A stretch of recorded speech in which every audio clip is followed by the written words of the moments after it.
ended up tweeting them over 14,000 times. That's how obsessed I got with this boy band. It ended up causing me to want to lust after other guys around. Spiritually, I didn't have anything there. It was just like anyone else. You end up thinking that that's what's going to make you happy.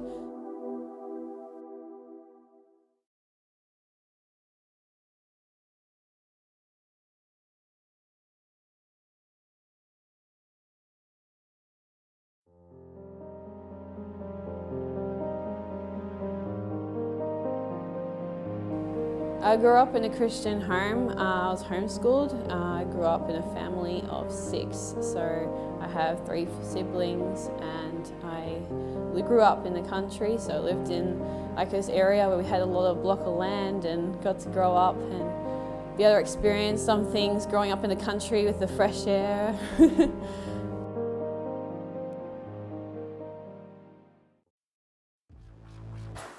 So when I was 15, I first started a job at a retail store, and I started wanting to be more and more like the team members there and the staff, and so I started slowly, subtly trying to act more cool, act more like the way they would, even to the point where I started wanting to dress more like them, and compromising in the way I started to dress. And slowly but surely I started to do little things like act like I've got a coffee in my hand, walk in work with a coffee because it looked cool, and that's what everyone did.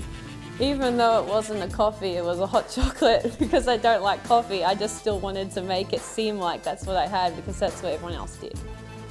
Even though they're seemingly innocent things, they're just little things that I was doing to try to be more like the world and more like everyone else was at work, so I wasn't the one different, so I didn't stand out as a Christian.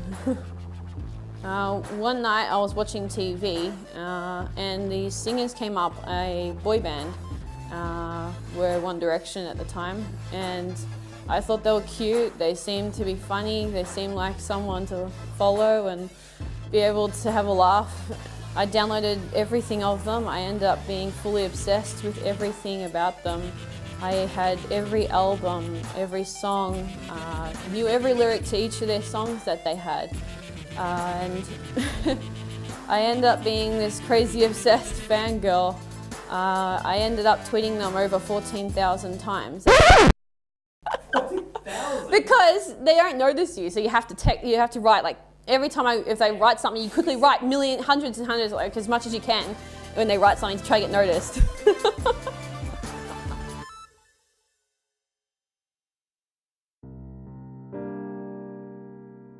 Yeah, their songs started off being seemingly innocent, fairly clean, and over the years that I started to like them, I started to realize that they started subtly putting in more lyrics that were about sex, partying, alcohol, and just doing whatever makes you feel good at the time. And I didn't want to admit to just the fact that these songs were going worse and getting worse all the time, and that I would end up having to act like, no, it's not really what they're talking about, that's not really what the lyrics are meaning, even though I knew deep down that that's what they're meaning.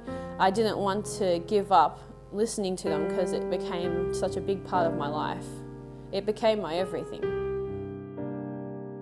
Just liking One Direction, it ended up causing me to want to lust after other guys around, because it teaches you to be obsessed with guys and be obsessed with wanting a guy in your life, wanting to have someone with you because of their songs and just because of the influence they have, and it ends up taking you down that road of always wanting to have a guy to make you happy. You end up thinking that that's what's going to make you happy. So that's what I end up pursuing. Spiritually, listening to the worldly songs like One Direction and other songs I end up listening to that were not so clean anymore, it ended up causing me spiritually I never read the Bible, I never had a relationship with God, I didn't know God personally. I ended up just saying I'm a Christian, and I listened to some songs and some things that weren't so bad, and then just said that that's okay, and that spiritually I didn't have anything there. It was just like anyone else. When I was at this time, I felt very sad. I thought temporarily happy when I listened to these songs, and the feeling of feeling like someone may love you and all these things through the lyrics, but deep down you know that there's something missing. I still felt something missing inside, and because I thought I was saved, because I grew up in a Christian home,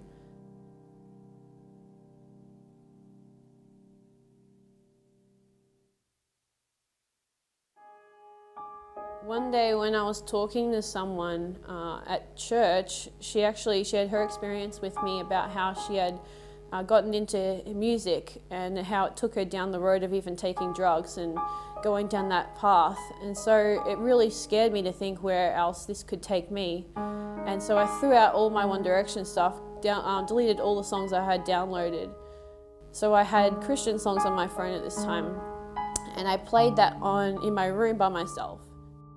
And as I was praising the Lord, all of a sudden I had this weight come upon my head, and my whole body felt like I had to be on the floor. So I hopped straight off my bed, fell straight to the ground, and I felt the weight of all my sins on my body.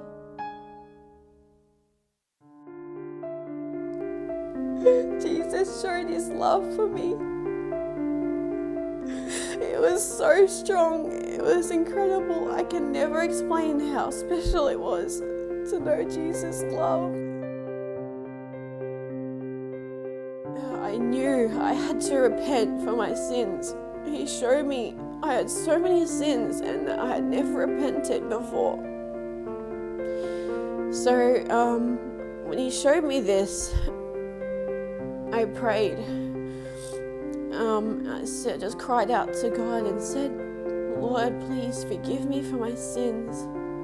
Please help me to live a life for you instead of for myself. And when I did this, I suddenly felt such a strong love, a joy and a peace I had never experienced in my life.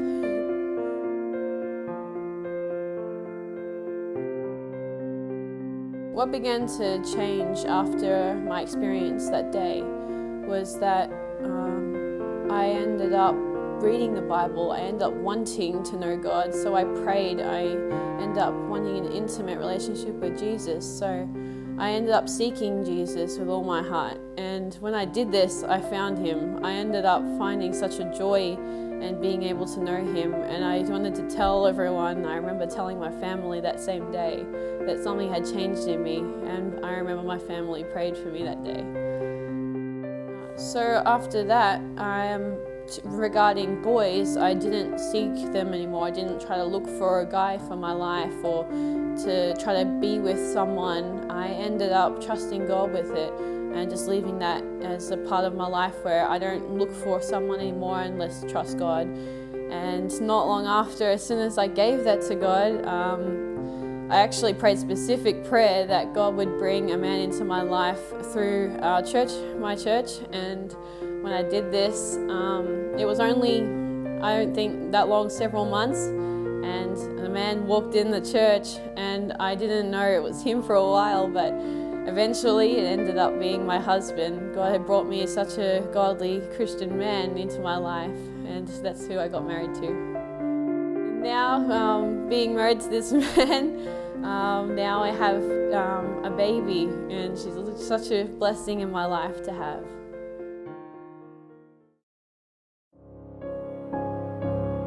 I was searching for a happiness and a joy, and I ended up trying to find that through music and through listening to different songs. And then I eventually found out that that doesn't fill that gap that you have missing in your heart. I found that through Jesus. That's who gives me the full fulfillment in my heart, that full joy and peace, and just knowing him is such a blessing. For Jesus. Every day of my life I live to be able to work for him, to do and bring him glory every day.